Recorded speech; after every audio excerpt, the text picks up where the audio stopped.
Okay, so we're looking at the next video on linear equations, and I'm calling this two-step equations. We've got about at least another 2 videos to go on linear equations. Excuse me. So two-step equations involve doing more than one, obviously more than one step, and the steps are the inverse steps. So in the previous video we looked at plus, minus, times and divide, and the opposites are plus becomes minus, minus becomes plus, times becomes divide, and divide becomes times. So just remind you about what that meant. Come on, go down a bit lower. Sorry. So for instance, if I have x plus 2 equals 5, to get rid of plus, we minus, but we minus it from both sides, and so x equals 3.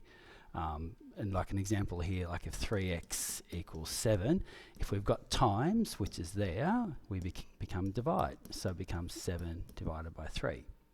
Okay, I'll just show that step again.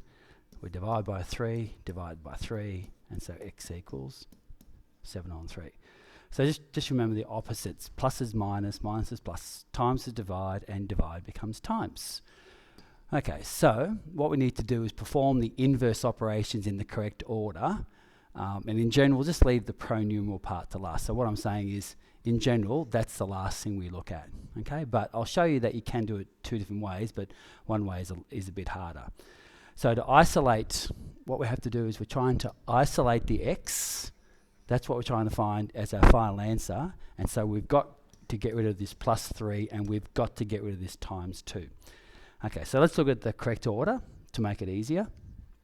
Okay, so first thing is we minus 3 from both sides, and so therefore 2x equals 5 minus 3 equals 2.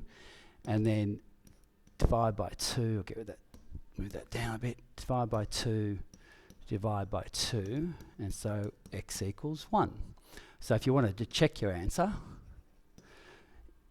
okay, 2 times 1 plus 3 equals 2 plus 3 equals 5.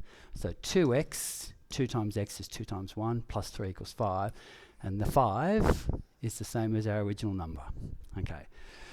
So what I'm going to do is I'm going to show you that it can get the same answer, but it's a lot harder. Okay, so some people will do the wrong thing and they'll try to remove the times 2 first. So if they're going to get rid of the 2, they have to divide by 2. Now, if you divide this by 2, then you have to divide that by 2, and then you have to divide that by 2. And so now we have x plus 1.5 equals 2.5. And what happens is, that's correct, but we've got fractions straight away. And that's okay, but most people don't like to get into fractions straight away. And so the final thing is subtract 1.5, subtract 1.5, and so x is 2.5 minus 1.5 is 1. So you still get the same answer, but a lot of people, when they do this, they'll forget to divide everything by 2. So it's much easier to leave the 2x to last, but if you do forget and you do get rid of the 2, then you've got to get rid of all the 2's. So you have to divide by 2 all the way across. Okay, so it does get the same answer, but it's not as pretty. So copy that down when you're ready to come across.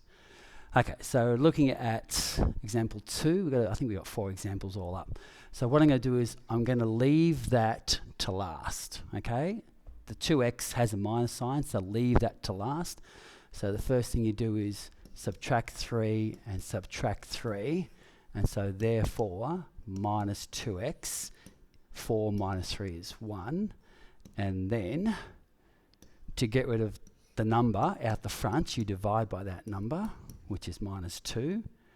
And so the answer is the minus 2 over the minus 2 is cancelled out to 1, and so x equals minus a half. So 1 divided by minus 2 is the same as minus a half. You can check your answer. You've got time. So we have 3 minus 2 times minus a half is 3. Now, minus times the minus is a plus. 2 times a half is 1. 3 plus 1 is 4. And 4 is the same as the number up there. So the answer does work. Copy and come across when you're ready. Okay, example 3. So